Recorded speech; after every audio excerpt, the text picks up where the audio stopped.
Welcome. Today, we're going to talk about a shift that I think a lot of us really desperately need to make. This idea of going from being a human doing to a human being. I mean, it feels like we're a generation that is just perpetually exhausted, right? Even our hobbies can feel more like a second job than something that actually brings us joy. So we're going to look at this whole problem of modern burnout, but through a surprisingly relevant ancient lens, to figure out why we feel this way and what on earth we can do to find some real rest. So let me ask you, have you ever felt this? You finally get some downtime, a chance to just chill. But instead of feeling refreshed, you feel this weird kind of pressure. A pressure to relax correctly, to use your free time productively, or to find that perfect hobby that you could maybe turn into a side hustle. It's this bizarre paradox where the very act of resting has become just another task on our to-do list. So what do we end up doing instead? We just fall into what the source material calls the zombie state. We spend, on average, a truly staggering 7 hours a day glued to our screens. And we're not really engaging or creating, we're just consuming an endless stream of what you might call dopamine slop, these short, unsatisfying bursts of content that just agitate our minds instead of calming them down. We end up feeling even more drained than when we started. To really get to the bottom of this modern condition, we're going to turn to a pretty ancient framework. Let's try to diagnose the problem through the lens of Buddhist philosophy, which, believe it or not, has some incredibly profound things to say about why we feel so fundamentally dissatisfied today. The Buddha would probably look at our collective burnout and see it as a textbook case of dukkha. Now, this is a core concept that's way more than just suffering. It's that nagging underlying feeling of unsatisfactoriness, that sense that something is just a little bit off, no matter how much you scroll or consume. It's like an itch you just can't seem to scratch. And this feeling, this dukkha, it's fueled by a constant chase. We're basically trapped on a dopamine wheel, always looking for the next hit of sensory indulgence to try and fill some kind of void. But from a Buddhist perspective, real rest doesn't come from filling your mind with more stuff. It comes from emptying it, from getting to a state of sensory emptiness that allows the mind to finally settle down. And here is a brilliant way to picture what's going on in our heads, the kapachita, or the monkey mind. This is the classic Buddhist term for that restless, unsettled state where our attention is just constantly jumping from one branch to the next, one thought, one video, one notification, never ever staying still. And our digital world, it's basically a jungle gym that's been perfectly designed for this monkey. Let's just pause on this number for a second. 7 hours a day.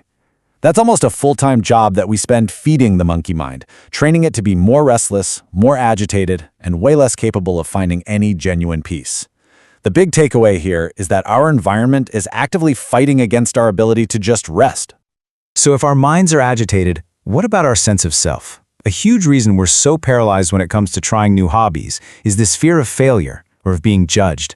Well, the Buddhist teaching of anatta, or non-self, offers a pretty radical solution. It's the idea that there isn't some fixed, permanent you that can be embarrassed. There's no solid ego that gets bruised when you paint a bad picture or you sing a note off key. And this connects so perfectly to the modern fear of cringe. The reason we feel that isn't because we're bad at something, it's because we attach our identity, our self, to how well we perform. We think, if I do this badly, then I am bad. But this idea of anatta invites us to just let go of that. There's only the action of painting, the action of learning. The result doesn't define some permanent you.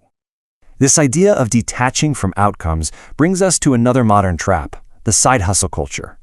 There's this immense pressure to monetize our joy, isn't there? To focus on the result, the cash, the likes, the followers. Buddhist philosophy totally flips this on its head with the principle of right action, which is all about focusing purely on the process. The value is in the doing, not in what you get from it. And there's this really powerful story that illustrates this perfectly.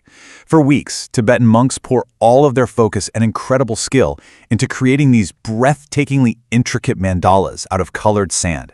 It's just an act of pure, focused dedication and presence. And then, the second this masterpiece is finished, they do something that seems totally shocking to us. They perform a ceremony, and then they just sweep it all away, returning the sand to the earth. I mean, why would you destroy something so beautiful that took so much work? Well, here's why. Because the lesson is this.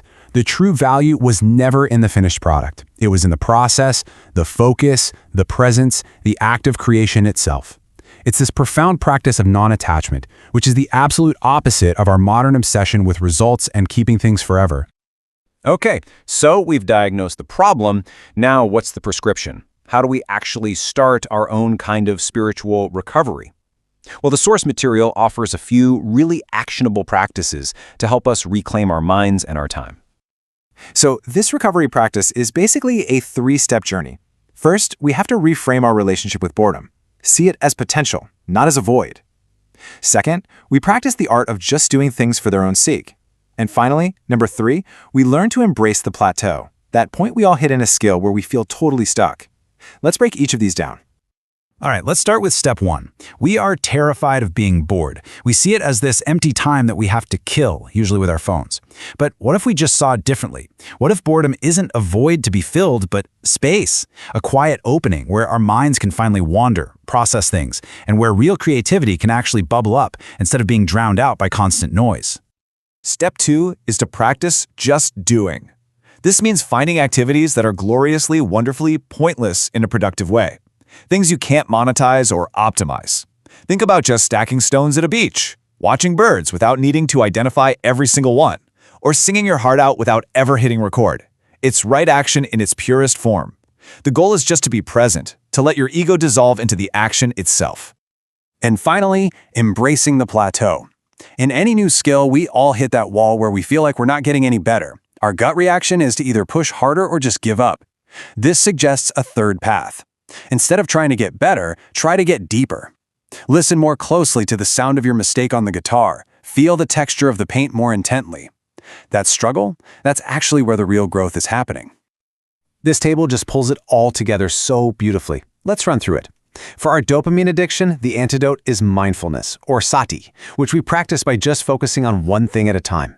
To fight side hustle culture, we have non-attachment, practiced by creating something and then being willing to let it go.